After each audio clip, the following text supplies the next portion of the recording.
अस्सलाम वालेकुम। Lecture number 10 में आज हम डिस्कस करने जा रहे हैं केसेस ऑफ नाउन। क्योंकि ये तो बहुत से स्टूडेंट जानते हैं कि प्रोनाउन के केसेस होते हैं, लेकिन क्या नाउन के केसेस होते हैं ये कम स्टूडेंट जानते हैं। तो लिहाजा आज हम जानते हैं कि नाउन के कितने केसेस होते हैं। नाउन के बेसिकली 3 केसेस होते हैं: नॉमिनेटिव केस, ऑब्जेक्टिव केस और पॉसेसिव केस। नॉमिनेटिव केस क्या होता है? नॉमिनेटिव केस को हम सब्जेक्टिव केस भी कहते हैं। ये क्या होता है? जब noun act as a subject, जब नाउन सब्जेक्ट का काम करे किसी भी सेंटेंस में, तो हम उसको नॉमिनेटिव केस या सब्जेक्टिव केस कहते हैं।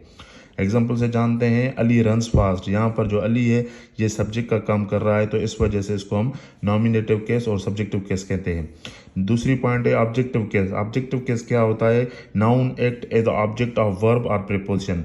जब कोई भी नाउन किसी भी वर्ब का ऑब्जेक्ट बनकर आए या किसी प्रीपोजिशन का ऑब्जेक्ट बनकर आए, तो उसको हम कहते हैं ऑब्जेक्टिव केस। एग्जाम्पल से जानते हैं, नंबर 1, आई सा अली। मैंने अली को देखा। यहाँ पर जो अली है ये ऑब्जेक्टिव केस का काम कर रहा है, क्योंकि यहाँ पर अली ऑब्जेक्ट के तौर पर यूज़ हुआ है।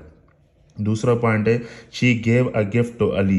यहाँ पर जो अली है उसके पहले ये प्रीपोजिशन आया है, तो इस वजह से ये प्रीपोजिशनल ऑब्जेक्ट के तौर पर यूज़ किया गया है, तो इस वजह से हम इसको कहते हैं ऑब्जेक्टिव केस। नंबर तीसरी पॉइंट है पॉसेसिव केस। पॉसेसिव केस क्या होता है? नाउन शोज ऑनरशिप और पोजीशन। जब कोई नाउन ऑनरशिप जाहिर करे या पोजीशन जाहिर करे, तो उसको हम कहते हैं पॉसेसिव केस। एग्जाम्पल से जानते हैं, दिस इज़ अलीज बुक।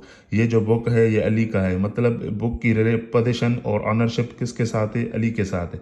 यहाँ पर एस के ऊपर जो एपॉस्ट्रॉफी है ये शो कर रही है कि ये पोजीशन शो कर रहा है बुक की किसके साथ? अली के साथ। तो इस वजह से इसको हम कहते हैं possessive case. Thank you so much.